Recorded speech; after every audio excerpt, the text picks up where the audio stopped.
이번에 한국에 잠시 나오게 됐는데요. 2달 정도를 계획을 했습니다. 그래서 이제 선교지에 한 거의 지금 18년인데요. 필리핀에는 한 16년 있습니다. 지난번에 이제 온도가 많이 올라갔죠. 한국에서도 뭐 보도된 걸로 아는데 47도 올라갔어요. 그래서 좀 탔잖아요, 그죠? 많이 싸돌아다녀가지고 좀 탔습니다. 뭐 밖에 다니고 신방하고 전도하고 하다 보니까 하기도 하고. 그런데 이번에 또 이제 탈장이 돼가지고 좀 오래 서 있으면 이렇게 간이 좀 아픕니다. 그래서 그것도 이제 좀 체크도 하고 시술도 해야 될 것 같아요. 그런 목적을 가지고 또 교회들 돌아보면서 이렇게 선교 보고도 할 겸해서 나오게 됐습니다. 저는 이제 어릴 적에 합천 해인사 아시죠? 거기에서 그 밑에서 태어났습니다. 쪽 부근에서. 그래서 정말 교회라고는 들어본 지역이 없고 목사님이라는 이름도 듣지 못하고 정말 해인사하면 다 알고 있듯이 정말 불교 유명하죠. 늘 가까이 있던 사람들이 있거든. 우리 할머니도 이제 우리 베델교회에서 이렇게 섬기다가 소천하셨지만 늘 이제 4월 초발만 되면 가서 절에 가서 기도하고 그랬던 분이고, 그래서 그쪽에는 많이 다 만연되어 있었어요. 그래서 주님을 전혀 알 수 없었고 교회도 없는 지역에서 그렇게 자라났습니다. 어릴 때 자라나고 그때 국민학교 5학년 때 졸업을 하고 졸업한 게 아니라 그때 이제 올라왔죠. 서울로 이사를 해가지고. 왜 그러냐면 우리 아버지가 훌륭하셔가지고 다 이제 집안에 모든 재물을 탈탈 털어가지고 그냥 다 해버렸어요. 그래가지고 이제 서울로 이제 이사를 와서 처음에 정착을 한 곳이 그 이름도 유명한 고척동, 이곳에 정착을 하게 됐습니다. 참 어머니가 이제 지금도 여기 계시지만 그때 식당을 순댓국집을 했죠. 두꺼비집인가요? 두꺼비집. 나중에는 고향집으로 이제 이름을 했겠지만 거기서 예수를 안 믿고 참 어렵게 살았습니다. 그러니까 아주 좀 가난한 시절이었기 때문에 시골에서 다 이제 빚잔치하고 올라간 거죠. 그래서 전전긍긍하면서 지하로 참 그 많은 집들로 가는데 하필이면 그 지하에 또 하여튼 바퀴벌레도 아니고 그냥 그쪽으로 어두운 지역을 헤매면서 그렇게 살았던 기억이 있는데, 그래서 예수를 전혀 모르던 시절에 우리 친구 조진상이라고, 여러분들 아시는 분은 아실 거예요. 조진상 기생을 오래비가처럼 생겼잖아요. 그래가지고 근데 저를 교회로 이제 처음에 고척 교회가 있었습니다. 대신 교회가 있었습니다. 저 위에 하나님이 그쪽 교회를 안 불렀어요. 우리 성일이 동생은 거기서 성가대 연습도 한 줄로 아는데 저는 거기 막 그냥 뭘 하면 놀러 다니고 수련회 한다 그러면 막 전도를 막 열심히 해가지고 저를 찾아와가지고 할 수 없이 갔다가 그냥 도망쳐 나오고 맨날 그러니까 교회는 하나님 부르심이 없었는데 고척 우리 베델 교회에 하나님께서 진상이를 통해 가지고 처음에 교회를 나오게 됐어요. 그래서 그때 이제 목사님 말씀하시는 걸 하나님이 사랑하신다. 하나님이 나를 사랑하신다. 하나님이 여러분을 사랑하시고 놀라운 계획을 갖고 계시고 탕자의 비유를 그 말씀을 해주셨는데 그 마음에 제가 참 하나님의 사랑을 느끼게 됐습니다. 그래서 뭣도 모르고 이제 교회를 잘 다니면서 너무 이제 오면은 따뜻하게 사랑으로 대해주고 또 친절하게 해주고, 목사님하고 사모님, 전도사님 계셨고 근데 집에서 누리지 못한, 집에서 맨날 듣는 소리가 욕만 들었어요. 욕만. 이 천하의 죽일 놈처럼 씨가 만발에 빠져가지고 죽을 놈, 막 이런 막 아주 그냥 무서운 그런 얘기를 듣다가 교회 나오니까 당신을 사랑합니다, 사랑이라는 말을 처음 들었어요. 그러니까 이게 촌놈이 와가지고 그런 얘기를 들으니까 심장이 벌렁벌렁 하잖아요. 그런 말을 듣고 너무 감사했죠. 그리고 이제 교회에서 주는 밥이 얼마나 맛있던지 그걸 이제 먹으면서 하나님의 사랑이었고 우리 목사님과 우리 성도님들의 사랑을 먹으면서 거기서 이제 은혜를 받기 시작하면서 한 번은 이제 하늘산 기도원에 정교인 수련회를 많이 갖고 우리 학생의 수련회도 목사님 데리고 가셔서 이렇게 거기서 은혜를 또 많이 받았어요. 이렇게 목사님 생각하면은 이렇게 늘 우리를 위해 기도해 주시고 영적으로 우리를 많이 이끌어 주셔가지고, 그래서 거기서 설교를 통해서 은혜를 받고 방언도 받고, 그러면 하나님께서 선교사에 대한 마음을 그때 하나님이 주셨어요. 어떠한 선교사님이 그 야외 설교 강단이 있는데 거기서 말씀을 전하는데 너무 그게 사모하는 거예요. 마음이 생겨서 하나님이 제 마음에 영혼 구원을 하는 그 거룩한 마음, 그 마음을 주셔가지고 가장 가치 있는 것이 뭘까라는 생각을 하게 되면서 내 인생을 결단하게 됩니다. 하나님이 주신 마음으로 이제 하나님 말씀을 전하는 선교사만 참 되면 좋겠다, 그런 사모하는 마음을 하나님 주셨어요.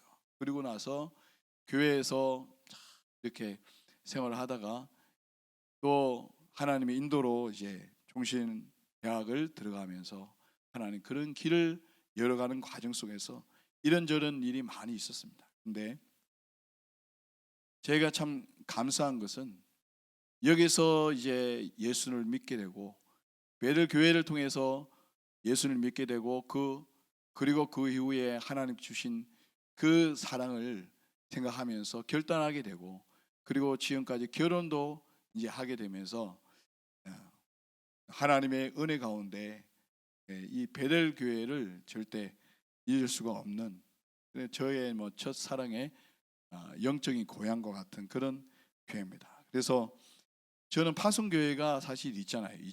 인천에 인광교회라고 파송교회가 있습니다.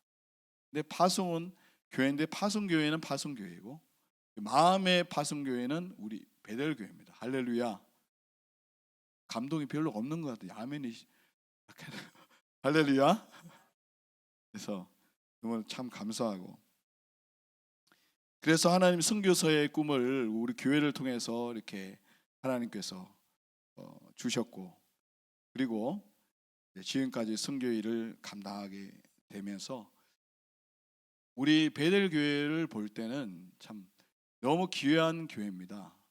아주 성도들이 너무너무 많아서 큰 교회는 아니지만 하나님께서 사랑하시고 축복하셔서 하나님의 선한 계획을 우리 목사님을 통해서 세워주시고, 또 많은 주의 종들을 다른 교회에 비교하면 상대도 될지 못할 만큼 많은 주의 종을 배출한 그런 자긍심을 가질 만한 그런 교회입니다. 그 중심에는 우리 목사님 계셨고 여러분들이 또 함께 해 주셨기 때문에 지금까지 그렇게 오게 된 줄로 믿습니다.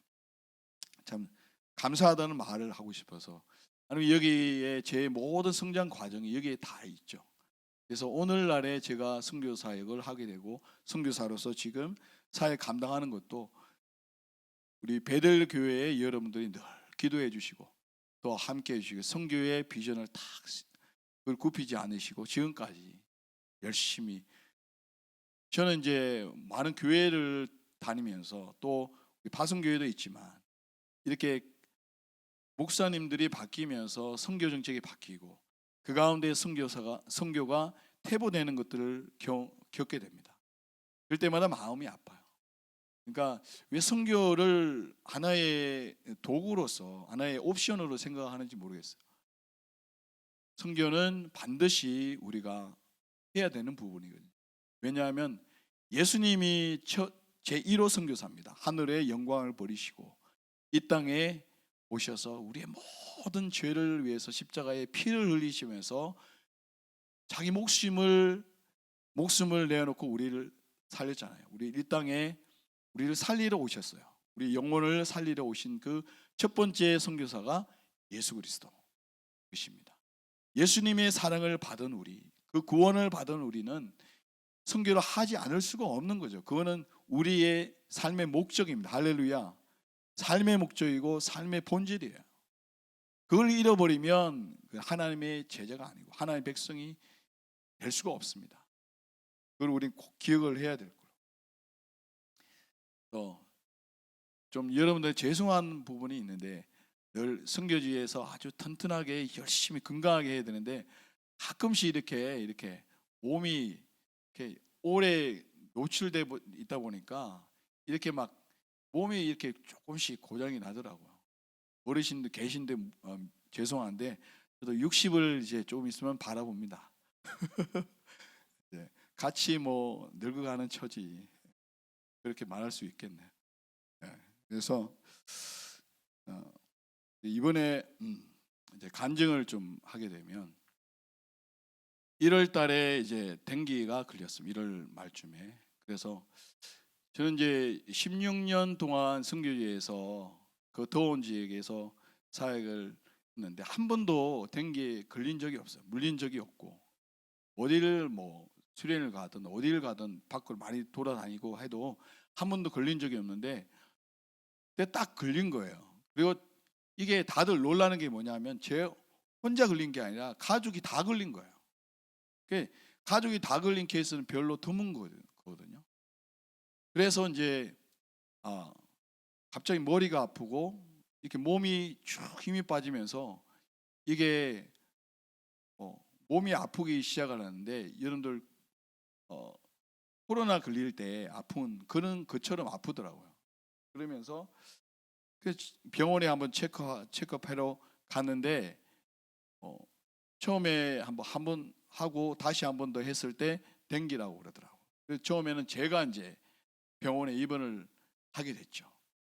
그런데 집사람이 간호를 하다가 집사람도 자꾸 들어눕고 막 아프다고 그러고 막 간호하는 사람이 나보다 더 아픈 거야. 그래가지고 거기도 계산해 보니까 댕긴 거예요. 그 아람이도 그냥 같이 왔다가 또 해보니까 걔도 댕긴 거야. 모조리 댕기에 딱 걸려가지고 여자 의사가 깐깐한 의사가 와가지고 그랬더니 댕기 딱 그러는 거야. 그냥 갑자기 화가 나더라고. 너 댕기 한번 걸려봐. 뭐 그림 속에서 댕기. 그래가지고 병원에 이제 제가 3일 이렇게 해서 거의 일주일 동안 병원에서 있게 되고 그런데 그때 마침 이제 한국에서 단기 선교로 오실 목사님이 두 분이 계셨어요. 그래서 그분은 이제 선교지에 오면서 와서 이제 교회도 돌아보고 그렇게 잠시 왔다 가시 하는 분인데 그때 딱 병원에 입원할 때 그때 오시는 거예요. 그러니까 끝나고 우리가 병원 퇴원할 때 가시고. 그러니까 그분도 또 무슨 죄야 와가지고 이제 같이 병원에 있다가 그 한번 선교지 대충 둘러보고 그 가셨죠. 가시면서 이제 저희가 이제 병원비가 이렇게 그 150만 원이 나왔어요. 그 며칠 입원했는데 되게 비싸게. 왜냐하면 보험이 안 돼요 외국인한테는. 그래가지고 뭐 다 이제 기도 부탁도 하고 했어요. 그래가지고 했는데 저는 이제 혈소판이 정상 수치로 올라가야 되는데 그게 올라가지가 않은 거예요. 그래가지고 갑자기 거꾸로 떨어진다는 거예요. 그래서 이거 비상이라는 거예요. 그래서 하나님께 기도했죠. 하나님 이렇게 빨리 해결해 주셔서 제가 지금 해야 될 일도 많은데 그런데 이제 이게 좀 두려운 생각도 들고 그런 마음이 들었어요. 저만 아니라 우리 가족이 다 걸렸으니까 그때 나타난 몸의 증상들이 뭐냐면 이게 몸에 다리부터 해가지고 이렇게 붉게 물든 것처럼 이렇게 붉은 반점이 쭉 올라가지고 몸에 다리, 그다음에 팔, 그다음에 몸에서 쭉 올라오는 거예요. 그냥 마치 전염병, 붉은 전염병에 걸린 사람처럼 이렇게 몸이 이제 붉게 변해가는 거예요. 그거 보니까 좀 무서운 생각이 들잖아요. 그러니까 제가 끝나고 집사람이 또 그렇게 돼. 그래서 세 명이 병원에 그냥 한 방에 누워가지고 그렇게 해가지고 하고 있는데, 그러니까 그때 이제 하나님 앞에 기도하면서 그 하나님 평강을 주시도록, 그다음에 하나님께서 회복시켜 달라고 그렇게 이제 기도하는데, 그렇게 많이 아프지는 않았지만 그 견딜 만하게 하나님께서 그 아픔을 허락해 주셨죠. 그래서 이제 그 목사님이 이제 그 오신 목사님이 그러는 거, 그분이 이제 카드를 가지고, 우리가 뭐 그때 당장 돈이 없었으니까, 그래서 그분이 카드로 그냥 다 결제를 하시더라고. 그러면서 막 웃으시면서 이번에 하나님께 선교지를 보낸 거는 이 병원비 이렇게 지출하라고, 병원비 대라고 하나님이 보내셨다고 참 그렇게 웃으시면서 그렇게 하시더라고. 할렐루야, 저는 감사하고 그분이 그거 내시고 가셨는데, 그러면서 제가 이제 이게 하나의 그 간증거리가 뭐냐 하면, 그때 1월 달에 저희는 이제 1년 뭐 계획도 하고 예산도 세우고 이렇게 이제 1년 계획을 하는데, 제가 이제 3월 달에 학생의 수련을 그때 준비를 이제 하고 그리고 했었어요.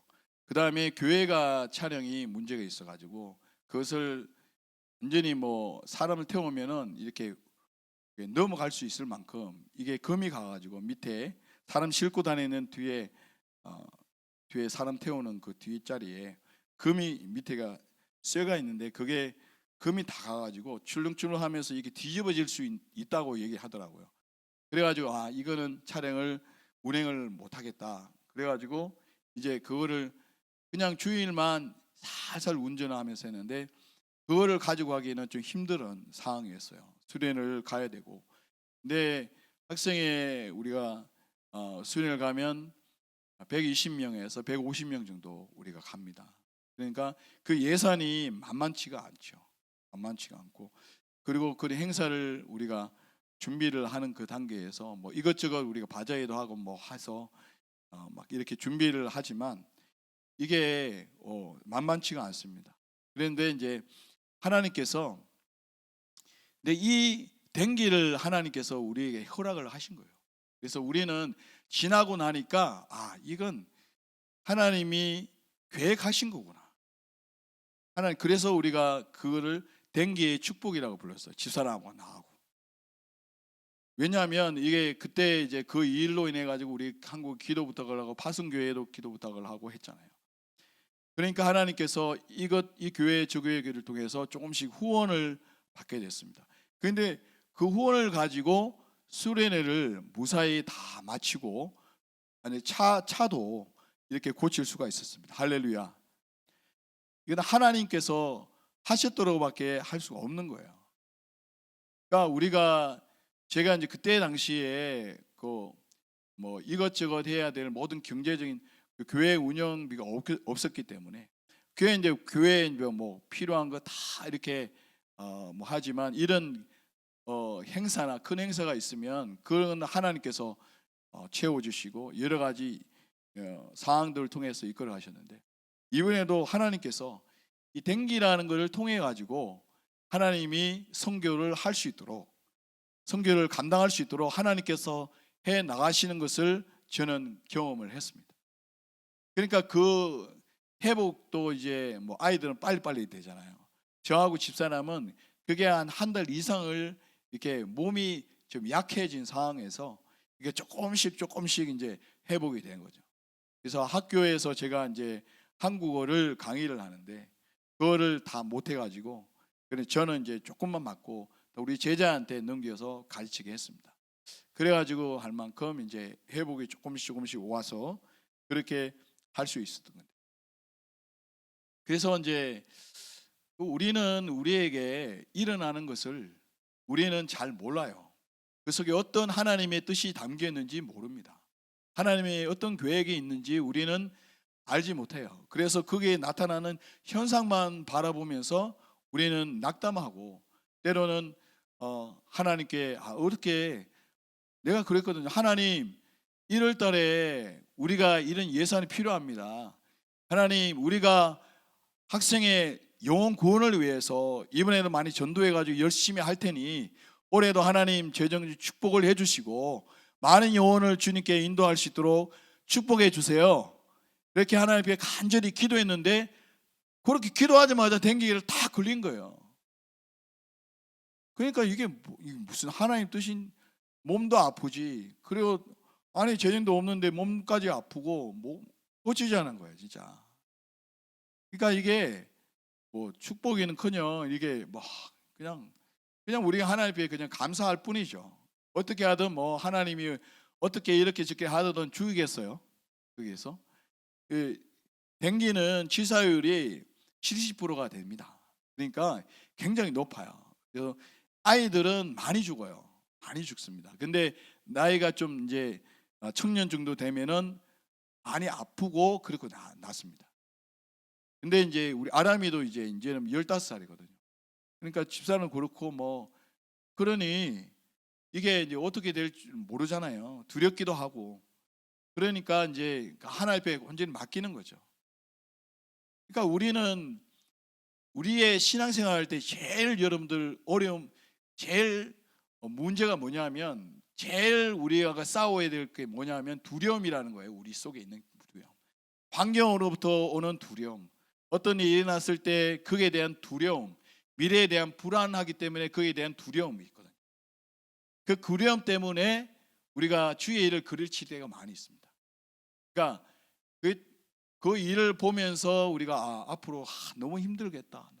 그런데 이제 지나고 나니까 그 속에 담긴 하나님의 뜻이 이제 보이더라는 거예요. 그러니까 감사하게 되고 하나님께 찬양하게 되고 댕기의 축복이었구나. 할렐루야. 댕기의 축복이었구나. 그렇게 제가 우리 생각을 하게 됩니다. 그 댕기의 축복이 지금까지도 그게 전 감사할 조건이 되고 이제 어려움이 있으면 우리는 잘 모르지만 나는 잘 모르지만 그게 하나님의 그 뜻이 있겠구나. 하나님의 선하신 계획이 있구나. 할렐루야. 그것을 우리가 꼭 생각을 해야 됩니다. 그리고 두려워하지 마시기 바랍니다. 그 상황을 보고 낙심하지 마시길 바랍니다. 하나님이 그 속에 낙심하지 않고 두려움이 없으면 이깁니다. 할렐루야. 이스라엘 백성들이 여러분들 민수기에 보면은 12정탐꾼을 한 해 보내시잖아요. 우리가 다 알고 있듯이. 그래서 뽑아가지고 홍해를 가나안 땅에 미리 보내잖아요. 그 가나안 족속들이 많이 살고 있었죠. 그 가나안 부족이 살고 있고 그래서 그 땅은 너무 좋았지만 다녀와서 하는 얘기가 저 땅은 너무 크고 그 사람 너무 강하고 우리는 완전히 메뚜기 같이 생겼다. 감히 저 땅은 우리가 취할 수 없다. 탁 낙심을 하잖아요. 그러면서 울고 불고 막 하잖아요. 그게 하나님을 생각하지 아니하고 환경을 바라보면서 우리가 두려워하기 때문에 그런 일들이 일어나는 거죠. 우리는 반드시 모든 일에 하나님의 선한 뜻과 계획이 있다는 것을 꼭 믿으시길 바랍니다. 그래서 우리가 신앙생활을 하는 거예요. 우리가 어렵고 힘들 때 그 상황이 일어난 거 보면 우리는 낙심할 수밖에 없고 두려워할 수밖에 없지만 갈렙과 여호수아처럼 하나님의 약속을 붙잡았잖아요. 그래서 하나님의 약속을 붙잡았다. 지금 우리가 하나님의 약속이 뭐냐? 반드시 그 땅에 아브라함의 하나님, 이삭의, 야곱의 하나님이 살아계신 하나님이 지금까지 가나안 땅을 주시겠다고 약속한 것처럼 그 약속은 변치 않고 하나님은 신실하신 분이기 때문에 반드시 그 약속을 이루어 주실 것이다. 그들은 우리의 밥이다. 이렇게 믿었단 말이에요. 그렇게 믿고 바라보면서 낙심하지 않고 그냥 믿음으로 선포하고 나가서 그 땅에 있는 7 족속을 다 쫓아내고 하나님의 약속을 거기서 이루어졌습니다. 하나님의 약속이 이루어졌습니다. 그들의 믿음이었어요. 그것을 믿지 못하고 낙심하고 절망하고 울고불고 난리친 사람들은 거기서 그의 믿음대로 그들의 믿음대로 다 죽었어요. 죽었고 오직 믿음을 바라보고 끝까지 하나님의 약속을 붙든 그 여호수아와 갈렙 2세대들은 그 가나안 땅에 들어간 줄로 믿습니다. 오늘 우리에게도 하나님께서는 두려워하지 말라고 말하고 있어요. 낙심하지 말라고 우리에게 말씀하고 있다는 것을 믿으시길 바랍니다. 홍해 앞에서 이제 출애굽해 가지고 이스라엘 백성들이 홍해 앞에 딱 섰잖아요. 근데 뒤에는 애국 군사들이 와서 죽이려고 달려들고 있고 앞에는 홍해가 가로막혀 있습니다. 하나님이 모세에게 말했죠. 너의 지팡이를 내리쳐라고 했죠. 그때 그 말을 들은 모세 어떻게 했습니까? 일반적인 반응은 이와 같이 뭐 말이야 방구야 뭐 하는 짓이야 지금 뭐 하냐고 장난해? 이렇게 얘기할 수 있잖아요. 근데 그 하나님의 말씀을 여리고성 무너질 때도 마찬가지예요. 뭐 그게 그냥 돌라고 했잖아요. 그냥 돌아라고 그래요. 7바퀴 그냥 맨날 돌다가 마지막 날에 7바퀴 돌아. 그리고 외치라고 그랬잖아요. 말이야 방구야 뭐 하는 짓이야 놀리는 거야? 장난해? 이렇게 얘기할 수 있잖아요. 상식적으로 얘기할 수 있어요. 근데 하나님의 방식이 있다는 거예요. 하나님의 방식은 하나님의 약속을 믿고 그 믿음대로 삶에 행할 때 하나님의 역사는 일어난다는 거죠. 하나님이 그 속에 개입하신다는 거예요. 많은 그리스도인들이 있지만 하나님의 약속을 믿지 못하는 사람들이 많아요. 믿지 못해요. 행동하지 못하고. 홍해가 앞에 가로막혀 있을 때 내리치라고 해서 내리쳤을 때 갈라졌잖아요. 하나님이 동풍을 보내가지고 바다의 벽을 쫙 만들었잖아요. 발 만들어가지고 그 마른 땅을 건너고 그 애국 군사들이 뒤쫓아오다가 하나님이 콧김을 탁 보니까 그냥 쫙 바닷물이 수장을 시켜버린다. 하나님의 역사는 그때만 아니라 오늘날에도 하나님의 홍해의 기적은 일어날 줄로 믿습니다. 하나님은 살아계신 하나님을 우리가 내가 믿음는 걸 생각하지 않고 하나님의 능력이 있는 걸 생각하지 않고 우리가 환경을 바라보고 상황을 바라보면 낙심할 수밖에 없죠. 하나님이 그 문제보다 크신 하나님을 우리가 믿는 것입니다. 할렐루야. 크신 하나님을 믿는 거예요. 크신 하나님을 믿는 거예요. 전능하신 하나님, 그분은 우리가 믿는 것입니다. 오늘 본문 말씀에 보면 전도서가 이렇게 말씀하죠. 하나님이 모든 것을 지으시되 때를 따라 아름답게 하셨고 또 사람들에게는 영혼을 사랑하는 마음을 주셨느니라. 할렐루야. 하나님이 우리에게 영혼을 사랑하는 마음을 주셨다는 거예요. 영혼을 사랑하는 영혼을 사랑하는 마음. 그게 뭡니까? 영원한 생명이 우리에게 있다는 거예요. 영원한 생명을 우리에게 주셨습니다. 그런데 그래서 우리가 이 땅에 살고 나이가 되든지 우리가 사고든지 어떤 일로 인해서 우리가 죽음을 맞이하게 되면 영원히 있는 존재이기 때문에 우리는 영원히 지옥에 가든지 아니면 영원히 하나님 나라의 천국에 들어가든지 둘 중에 하나가 일어난다는 거예요. 그냥 없어지지 않습니다. 그래서 우리는 예수님을 믿어야 되는 거죠. 왜냐하면 딱 죽으면 우리 영혼은 영원히 사는 거기 때문에 존재이기 때문에 지옥에 가든지 천국에 가든지 둘 중에 하나는 간다는 거예요. 그래서 예수를 믿으면 천국이고 믿지 않으면 지옥이라고 성경 분명하게 얘기를 해주는 거예요. 그래서 우리가 이 땅에 살아가는 동안에 예수님을 믿는 것은 우리에게 얼마나 큰 축복입니까?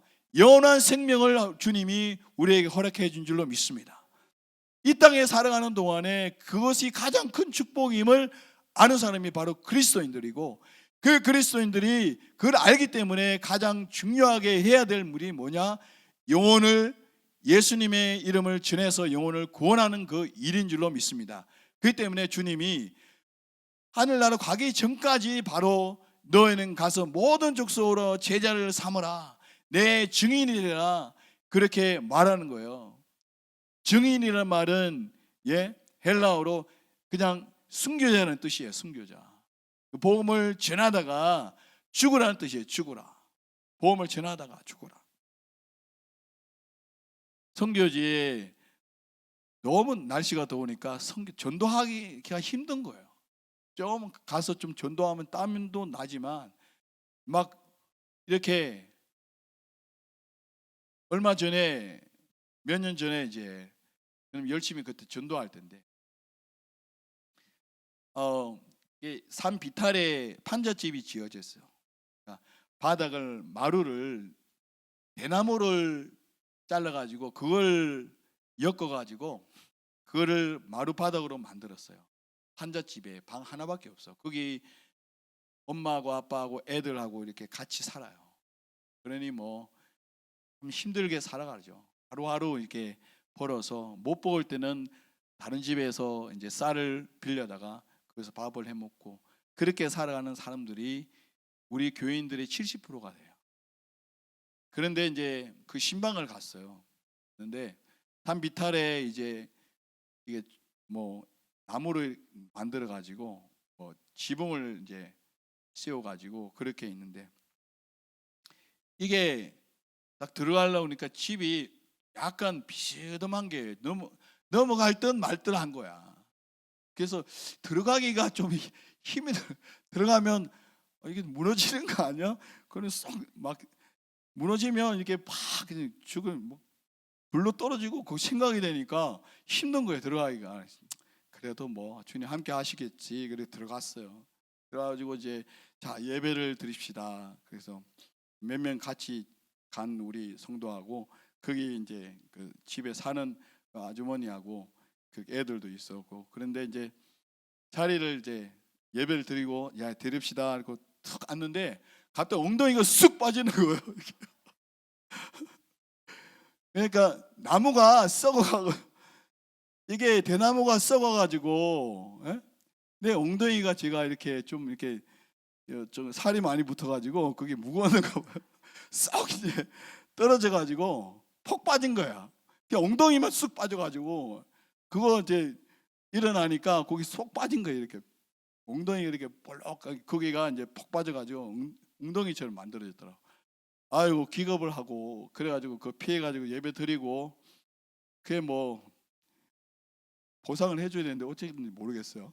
그래가지고 이번에 나중에 이제 그 영상에 보면 이 구제하는 사역이 있는데 그에 보면 그런 집들이 나와요. 그래서 집도 지어주고 한 게도 있는데, 그러니까 신방을 해도 우리 가면은 신방을 하면 뭐 가져가는 것도 있지만 또 대접도 받고 그러잖아요. 한국에서는 대부분 목사님들이 가면, 근데 거기는 이제 쌀을 사가지고 가야 돼요. 사가지고 가고, 그게 없는데 선교사가 먼 돈이 있어요. 그게 없는데 그냥 그 사가지고 가야 돼. 왜냐하면 굶고 있거든. 그러니까 쌀이 다 떨어지고 없는 경우도 있고 그냥 보는 게 힘드니까 어떻게든 갖고 와요. 그러니까 우리는 교인들이 이렇게 전도돼 가지고 교회가 나오잖아요. 신방을 하잖아요. 신방을 가고 하면 두려워요. 왜냐하면 부흥이 되면 재정은 바닥이야. 부흥이 되면 헌금을 안 하니까, 헌금을 안 하고 돈 10배소, 20배소, 그러니까 200원, 300원 이렇게 하니까 뭐 헌금이 나와서 교회 운영할 그게 안 되잖아요. 그래서 교인들이 많이 나오면 할렐루야 감사하면서도 우리는 더 가난해져. 선교사는 더 힘들어져. 그러니까 이게 하나님 많은 영혼을 구원해 주세요 그러면서 어떡하지? 전혀 어떡하지? 그게 이제 그 선교지에 늘 이제 일어나는 일입니다. 여하튼 그래서 이제 하나님께서 선교지에서 이렇게 그 일을 함에도 너무나 감사한 것은 하나님이 나를 구원해 주셨고 하나님께 사명을 받아서 또 이 땅에 와서 그 사람들을 섬길 수 있는 선을 베풀 수 있는 축복을 주신 게 너무 감사한 거예요. 그러니까 그거를 평생 한다고 생각하니까 너무 감사하고 그래서 이제 늘 행복하게 감사한 마음으로 매일매일 거기서 이렇게 사역을 하고 있습니다. 하고 있는데 한 번은 제가 한국에 잠깐 나왔어요. 그래서 우리 큰 누나 돌아가신 우리 큰 누나 알죠? 박양희 권사님이시고. 근데 이제 돌아가시는 그 해에 제가 나왔을 때 얘기하더라고. 박 목사, 나는 하나님께서 그 은혜를 주셔가지고 참 이제는 우리 자녀들도 잘 되고 다 잘 결혼도 하고 자녀도 놓고 너무너무 감사해. 이제는 앞으로는 이제 저 전원주택처럼 좋은 데 가가지고 집 하나 장만해갖고 그래서 살고 그래 이제 그 손주들 그렇게 하면서 이렇게 인생을 행복하고 즐겁게 살 수 있을 거야. 연금도 이제 나오니까 명도 벌지. 그러니까 이제는 돈 걱정 없이 이제 살 수 있게 됐어. 이제 앞으로는 행복하게 잘 살 수 있을 것 같아. 그 얘기를 다 하는 거예요. 한편으로는 감사하죠. 참 어렵게 힘들게 그동안 살아왔지. 와서 이제는 먹고 살만하고 그래도 더 큰 걱정 없이 이렇게 살 수 있게 되고. 그러니까 한편으로는 감사하지만 제가 마음에 좀 걸린 게 있어요. 근데 하나님께 그 받은 거 그래 많은데 하나님께 드는 거는 뭐지? 생각이 든 거예요. 하나님이 구원을 주셨고 그렇게 가정에 축복을 주셨고 했는데 그럼 하나님께 드리는 거는 뭐지? 그렇게 이제 남은 생에 노후를 걱정 없이 살 수 있다 하면서 그렇게 자녀도 이제 목사를 만들었잖아요. 목사를 만드는데 지금 목사 그만둔 게 잠시 이제 보류하고 너무 충격이 커갖고 지금 제주도에서 학원을 한다 그러더라고요. 충분히 이해를 하죠. 인간적인 마음으로는 사고로 돌아갔기 때문에 얼마나 마음이 그리고 자녀도 같이 주고 돌아갔잖아요. 그래서 이제 그 마음은 이해하는데 그때 당시는 저는 그런 생각이 들었어. 지금까지 하나님이 구원해 주시고 축복해 주셨는데 하나님께 드릴 것은 뭐지? 그런 생각이 저는 그때 좀 들었어요. 왜냐하면 저는 이제 선교사다 보니까 그런 마음이 두 가지의 마음을 들고 감사한 마음도 있고 또 걱정된다는 생각이 좀 들긴 했어요. 그래가지고 이제 그러고 나서 제가 이제 선교지에 들어오고 그 다음에 12월 달에 11월 23일에 교통사고 나가서 천국으로 그냥 하나님 데려가셨잖아요.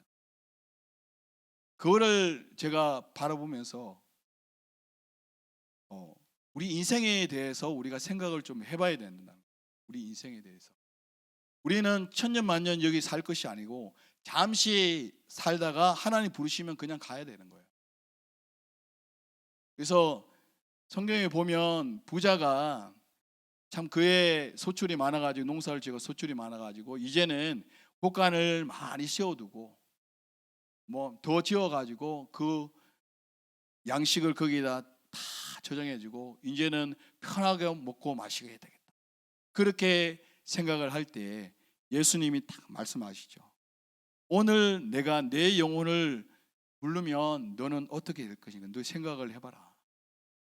이 쌓은 것이 뭐가 되겠느냐? 이렇게 주님은 우리에게 말씀을 하시잖아요. 그 생각을 해보게 됩니다. 하나님께서 우리에게 이 땅에서 구원을 해주시고 하나님이 자기 독생자 아들을 겁나게 엄청나게 큰 희생을 치르시면서 십자가에 죽으시면서 나를 구원했잖아요. 그것은 그냥 공짜로 구원한 것이 아니라 하나님의 아들이 희생이 됐단 말이죠. 내가 그 사랑을 그 어마어마한 사랑을 받은 자입니다. 내가 받은 자로서 하나님 앞에 내가 무엇을 드릴 수 있을 것인가를 우리가 생각을 하면서 늘 생각하면서 우리가 신앙생활을 해야 된다는 거죠. 그렇게 하나님이, 그게 바로 다른 말로 얘기하면 사명이라는 거예요. 사명. 너희는 땅끝까지 내 증인이 되고 내가 너에게 분부한 모든 걸 가르쳐 지키게 하라. 모든 족속으로 제자를 삼으라. 그 마지막 소원을 우리 주님께서 우리에게 말씀해 주고 부탁하고 하늘로 올라가신 거예요. 그렇다면 우리가 어떻게 인생을 살아가야 될 것인가, 그것을 우리가 기억을 해야 됩니다. 그것이 사명인데, 사명을 하나님께서 우리에게 주셨다는 거죠. 그 사명을 하나님 강제로 한 것이 아니라 하나님이 모든 것을 내어주면서 우리에게 부탁하신 말씀이에요. 그게 우리의 책임은 바로 거기에 있습니다. 우리의 사명은 바로 그거에 있고, 그것을 하는 것이 우리의 인생의 정말로 기쁨이고 행복이 되어야 되는 것이죠. 한 영혼이 주님께로 돌아올 때, 그올 때 구원받는 그 기쁨이야말로 이 세상에 가장 큰 기쁨이 되어야 될 줄로 믿습니다.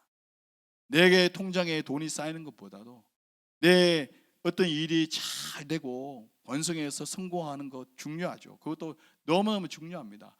그 일의 본질은, 그것은, 그의 목적은 바로 하나님의 선교죠. 영혼을 구원하는 일이죠. 한 영혼이 천하보다 귀하다고 있습니다. 믿습니까? 한 영혼이 천하보다 귀한 것은 한 영혼이 주님께 돌아오는 것이 다른 것보다 더 귀하다. 어떤 것도 견줄 수가 없다는 거죠. 그래서 우리가 주님이 우리에게 말씀하신 그 부분은 우리가 이 땅의 사람 늘 우리가 그것을 생각하면서 하나님의 사명을 우리가 감당해야 될 줄 믿습니다.